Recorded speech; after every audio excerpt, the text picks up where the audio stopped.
कटंगी नगर की धरा में आचार्य विशुद्ध सागर जी महाराज और सत्संग का हुआ प्रवेश, सकल समाज ने बिछाए पलक पावड़े। रविवार का दिन कटंगी नगर के लिए ऐतिहासिक बन गया। सत्यार्थ बोध अद्भुत नीति शास्त्र के लिए डॉक्टर ऑफ लिटरेचर की मानक उपाधि से सम्मानित और वर्ष 2025 तक सबसे अधिक और तीव्र गति से संपूर्ण भारतवर्ष में विहार करने वाले आचार्य प्रवर आध्यात्मिक योगी आचार्य श्री 108 विशुद्ध सागर जी महाराज और सत्संग का नगर की धरा में सुबह 9 बजे आगमन हुआ। राजा भोज शासकीय महाविद्यालय में आहार के बाद दोपहर 2 बजे सत्संग विहार करते हुए स्थानीय जैन मंदिर पहुंचा, जहां सभा हाल में आचार्य विशुद्ध सागर जी महाराज का प्रवचन हुआ। नगर में पहली बार एक साथ सत्संग के आगमन पर सकल समाज उत्साहित नजर आया। सत्संग के स्वागत में नगरवासियों ने पलक पावड़े बिछाकर उनकी अगुवाई की। बैंड बाजों के साथ सत्संग को जैन मंदिर लाया गया। यहाँ विधायक गौरव सिंह पारदी सहित सकल समाज के लोगों ने बड़ी संख्या में पहुंचकर आचार्य और सत्संग का आशीर्वाद प्राप्त किया। शाम 4 बजे सत्संग विहार के अगले पड़ाव की ओर रवाना हुआ। आचार्य विशुद्ध सागर जी महाराज ने अपने प्रवचन में कहा, गुस्सा, माया, झूठ, असंयम, अहंकार करना अधर्म है। क्षमा, दान, सच, संयम, त्याग, तपस्या यही धर्म है। जहाँ सिद्धांत है वहाँ सिद्ध अंत है, जहाँ अंत सिद्ध है वहाँ सिद्धांत है।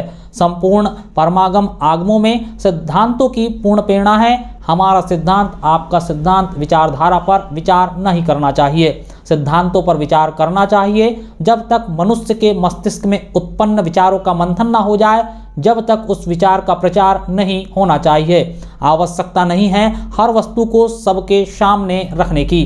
भोजन बनाते हुए अगर माँ का मन विकृत हो जाए तो समझदार माँ अपने बेटे को भी यह भोजन नहीं खिलाएगी, क्योंकि यह भोजन अस्वादिष्ट होगा। एक माँ के लिए यह कहना श्रेष्ठ होगा कि आज भोजन नहीं बनाया है। इसी प्रकार से हम सभी में विवेक होना चाहिए। जो विचार हमारे मन में आते हैं उन सभी विचारों को सामने नहीं रखना चाहिए। बुरे विचार परिवार और समाज का नाश करते हैं, उन्हीं विचारों को सभी के सामने रखना चाहिए, जिससे परिवार का, समाज का और देश का कल्याण हो और वह विचार मैत्री भाव स्थापित करे। जो शक्ति अखंडता में है वह खंड खंड में नहीं है। एक शब्द भी जीवमुख का कल्याण कर सकता है। विश्व के बाजार में अनेक प्रकार की सामग्री मिल सकती है, मगर भावों की निर्मलता किसी बाजार में नहीं मिलती। कोटि कोटि धन खर्च हो जाए उसकी चिंता नहीं करनी है, पर परिणामों की विशुद्धि खर्च ना हो जाए इसकी चिंता करना चाहिए।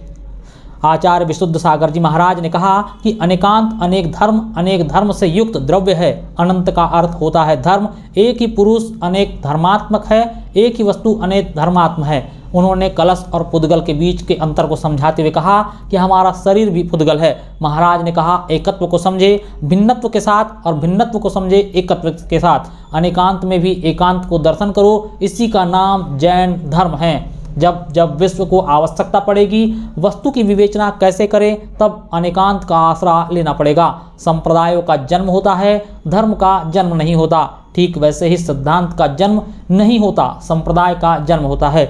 जैसे जल निर्मल भी होता है, वैसे ही आत्मा सांसारिक भी होती है और मुक्त भी होती है। विशुद्धि आत्मा का धर्म है। धर्म की व्याख्या और सांप्रदायिकता होती है।